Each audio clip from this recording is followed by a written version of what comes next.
Watogerero lwaleero waliwo olutalo sematalo oluli mu National Labourers Movement. Ani agenda okufuka speaker addako, ani deputy, ani simanyi national mobilizer, simanyi kasasiro bisasiro bichi, ani simanyi vice president wagiri bichi. Olutalo lutya. Dere drinking general oba genetically modified general Muhoozi Kainerugaba watu ennaku zino nabagamba nti alina obuyinza akimanyi nti parliament essaawa zino teri in favor of him ate yafuna intelligence ng'abadde bangobe nabagamba nti akimanyi nti omukyalo ono n'abatulege Anita Amongi Sorogate alina sente mpitirivu gye batamanyi gyazijja alina judicial aginamu abantu be mu administration alinamu abantu be alina mu security abantu be ne mu NRM alina abantu be sente zaalina tebazimanyi gyazijja ebyobugagga byandi tebamanyi byabijja as well kyensoma wano kyekiri ne kwani ne ku deputy ne ku speaker Thomas Tayibwa intelligence laga Museveni abantu bano baagala mwekyusiriza muri munda ne Muhoozi yasinga okutya kati Sadolini n'abatulege alina sente alina mu judicial alina mu security alina ne mu National Labourers Movement kyovula bayogeza machi ayogeza manyi naye Muhoozi agamba to hell over my dead body ngenda kudiringa namwe kati atya bakuliyetiza olutalo mu NRM olutalo luyinza okuviiramu abamu okubasiba akabajjobera nti bagenda kwogererako mu ntaana abamanyi oluganda mukiwulire bulungi olutalo luno oli mu National Labourers Movement lwandiviirakamu basiba akabajjobera nti mu kofiri bagenda kwogererayo between speaker Anita Amongi ne Tayebwa kuliko gwe bajja osiba akaba very soon naye nga bamaze mufuutula nga bafuutula Kadaga bamusindika mpola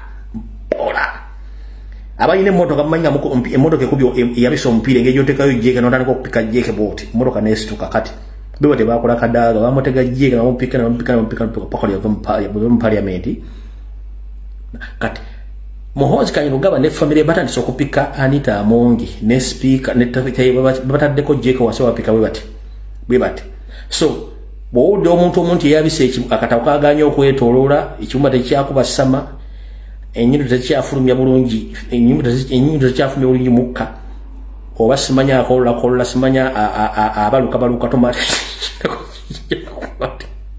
banga bagala kufulumya bombi bagala bafulumya kubanga sente ze balina tebazimeje bazijja influence gye balina mu tebazimeje bajijja kati yono suicide tayagala kumanya yayagala banyiga kyayagala kibakole nengo otologera tandikira mu NRM kati osite nyumba stanire mu omuliro nenga Muhoozi asinga okutya kubanga ono ye muzeyizedde ensanga bisibe ngeje bamwe okubba mu eggwanga ne babba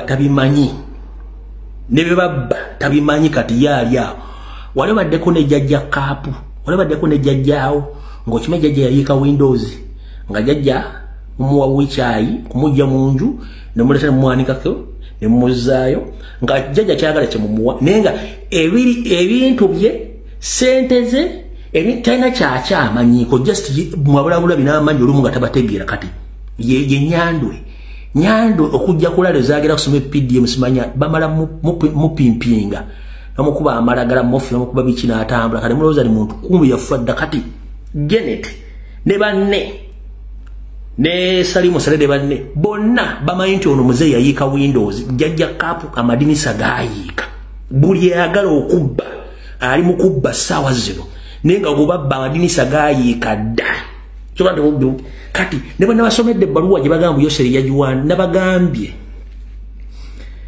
empandika nesenka ebigambo siya jajja empandika ya didigi yawandika ebigambo ebyo kati si yawandise jukira didigi ye ayagala ku challenging abantu gwamubbenga atime togenda mukolera nga akulabisa kati yabalabisiza jukira olutaluno olwa sente emiliyoni 10 Kansule tuwafunyeko ka forensics akatono. Katia. Honorable Jore Senyo, leader of opposition, yasoko funge bintu bino. Monitor ne bukira. NBS ne bukira. Naffe netubituwala netubyogerako. Kati stay bwana agamba over my the board, I can't allow any MP to spread propaganda about the millions.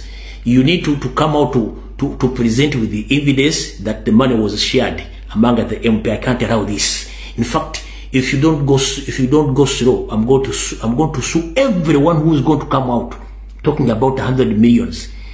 This is a parliament. How can you go out and start smearing propaganda and blackmail about the 100 millions? This is parliament. People are watching us. We are representing people. How dare you just say you go on social media spreading propaganda? I'm going to sue you. Kati, basi ndiseyo taiwa muchokeo. Neye kumaka omuliro mu mbugo. Neye wakamanda mu mbugo na ayaka. Kati, golozera wache 100 million n'abatulege talimu. Walabe ko n'abatulege somewhere.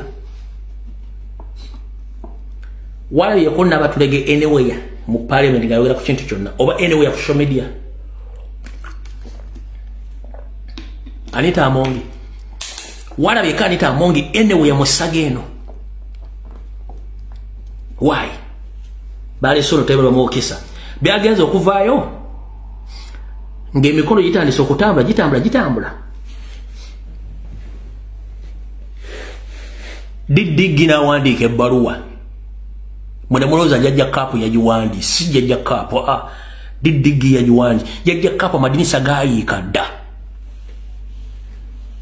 Ne empandika ensengeka y'ebigambo byataddemu si jajja kapu bibyengono dere drinking general wa genetically modified general kuba yamanyi okusenkere yawandika ebige bitisatisa nateka bintu bi history ono byatasobola kola kubanga the moment you mention Florence and the NRA, the atrocities which they committed during the 70s and the 80s, obo inagenda mu International Criminal Court.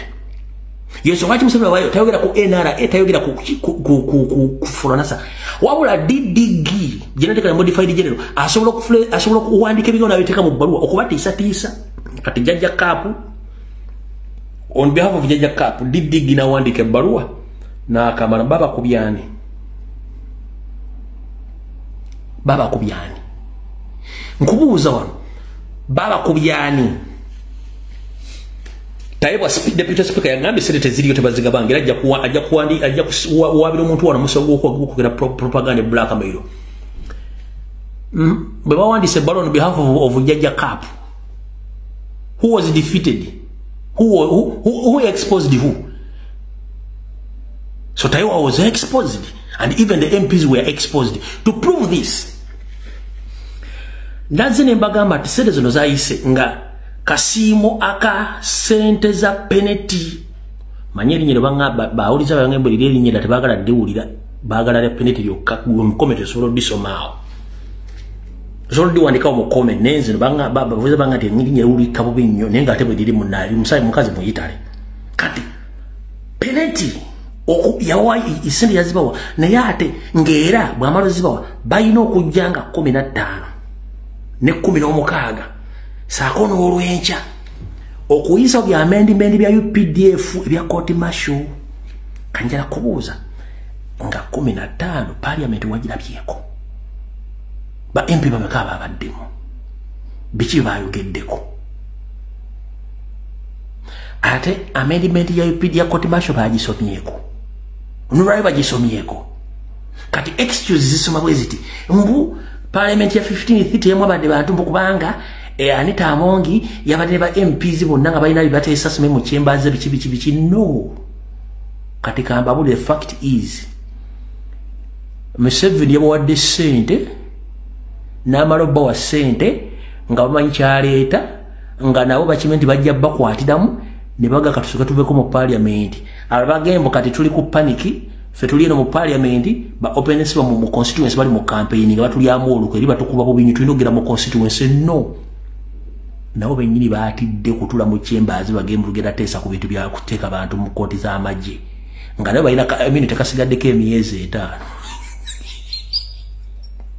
5 basigadde ko ka immunity ka myezi 8 giri eji etaano ba MP wona bali baina ka immunity ka miezi kasita jigwako bajja bakwatanga biyenje kati wano wotegerera nti parliament egenda kendera mba MP ngamo tebagala kubeeramu nti babere ku record bebayisa court martial esigalewo era mwalaleko ku monitor nga bagamba Chief Justice Winyi Doti ne banne batandise okubagana empaka ku judgment gye bakola ate no mu parliament ina kyegenda okulenga kikwatagana ku judgment parliament egenda kubagana nani egenda kubagana judicial system kata walo conflict of interest ani bile mujja bitegera oluvanyuma ole bulungi nnyo mujja bitegera oluvanyuma nti high court oba court ensukulumu ekulwa Winyi Chief Justice bagambye nti okusiba abaana nga muyita mu court martial kikyamu tekikirizibwa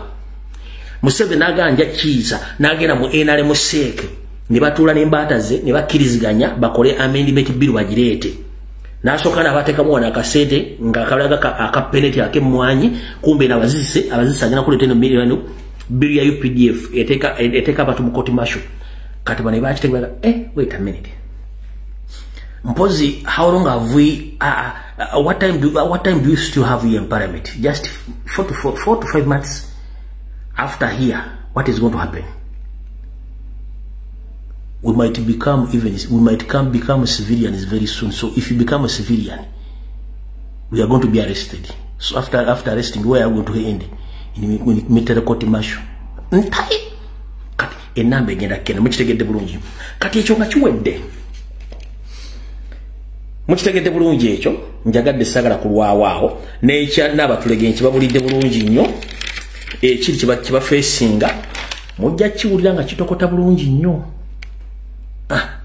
kati kiri kyemba nnyonnyodde ku intelligence report kan kibanyonnyola wano in full kisoma bwekiti Museveni ali mu kutya okwensusu lwaki erugenda mu maaso mu ggwanga tabitegeera munnange kubanga saa zino zaalimu zakawungezi katya emyaka bajje kugenda nga gikubidde akatambaala nga n'amadinisa gatandise okuwanguka mu endabirwamu kiba kizibu nnyo empepo takufuwa buli maawa oba omutwe guno guzimba mayi batugamba nga omuntu azimbya